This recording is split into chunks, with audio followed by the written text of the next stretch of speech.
لیے کہ ہمیں کسی سے کوئی نقصان نہیں ہے. نقصان اس شریعت کو ہم سے ہے, ہم جیسے مکاروں سے, ہم جیسے تقابازوں سے, ہم جیسے چولا محمد الرسول اللہ کا پہننے والے اور اندر بھیڑیے کا دل رکھنے والے لوگوں سے اسلام کو خطرہ ہے.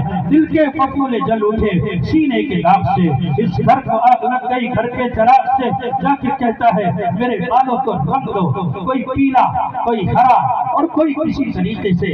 ایسا لگتا ہے جیسے یہ کسی انسان کے بال نہ ہو, مسلح بنا لیا اس نے اپنے چہرے کو. یوں محسوس ہوتا ہے کہ جیسے کسی چڑیے کے, بلکہ مختلف چڑیے, مختلف پرندے جو رنگ دیں گے بال ان کے پر آپس میں ملنے کے بعد اس طریقے سے وہ بال بنا لیتا ہے اور پھر اس پر فخر کرتا ہے, دوستوں میں ڈیلے مارتا ہے اور اس اسٹائل پر چاہتا ہے کہ لوگ تعریفیں کریں, قربان جائے, وارے نیارے ہو جائے. جو بال بنواتا ہے اس طریقے کا کام کرتا ہے وہ بھی سن لے, اور جو تعریف کرتا ہے وہ بھی سن لے. اور اس کی ماں جب کہتی ہے میرا بیٹا تو ہیرو نظر آتا ہے, رب کی قسم وہ ہیرو نہیں, زیرو ہے. پیغمبر یہ فرماتے ہیں من تشبہ بقوم وهو منهم, جو جس قوم کی مشابہت اختیار کرے گا کل قیامت کے دن اس کا حشر انہی لوگوں کے ساتھ ہوگا. تم محمد کی اداؤں پر بھر مٹتے, تم صحابہ کے طرز زندگی پر چل کھڑے ہوتے, تم نے تابعین کو دیکھا ہوتا, تم نے تبع تابعین کو دیکھا ہوتا, تم نے ائمہ مجتہدین کو دیکھا ہوتا, اور تم نے بزرگان دین کو دیکھا ہوتا. اللہ کی قسم اسی دنیا کے اندر اللہ تبارک و تعالی یہ دن دکھاتا کہ تمہارے گھروں کے اندر خوشحالی ہوتی, تمہاری کمائی میں برکت ہوتی, تمہارا روب و دبدبہ ہوتا, تمہاری شان و شوکت ہوتی, تمہاری سطوت کا سلسلہ چہار آگے عالم میں لہرا رہا ہوتا. لیکن ہمیں نظر آئے پردے سینی پر تھرکنے والے اور چند پیسوں کے لیے ناچنے والے اور فلم بنانے والے وہ ایکٹر جنہوں نے ہمیں بھی گمراہ کیا, ہماری ماں بہن بیٹیوں کو بے حیا بنایا, گھر سے باہر نکالا, غیروں کے ساتھ بھاگنے پر مجبور کیا.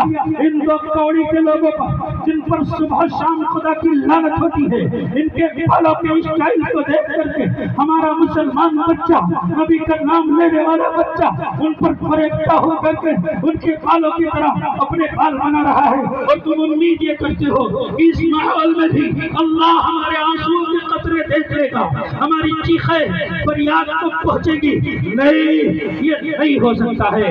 تم رب کے وصولوں کو بھی توڑو گے, پیغمبر کی سنت کو اپنے جیب کی لوڈی سمجھ کر کے, پیر کی جوتی سمجھ کر کے جب چاہو گے میرے آقا کے مبارک سنت کو روک ڈالو گے تو رب کے رحمت کے فرشتے نہیں, اللہ کے قہر و غضب کی آگ زمین والوں کی طرف برسے گی. یہ بات نوٹ کر کے یہاں سے جانا, ہمیں دل دکھانا مقصود نہیں ہے. انجیکشن اس لیے لگا رہا ہوں اصلاح ہو جائے, سمجھ میں بات آ جائے. فائل کہاں ہے, نعرے لگانے سے کیا ہوتا ہے؟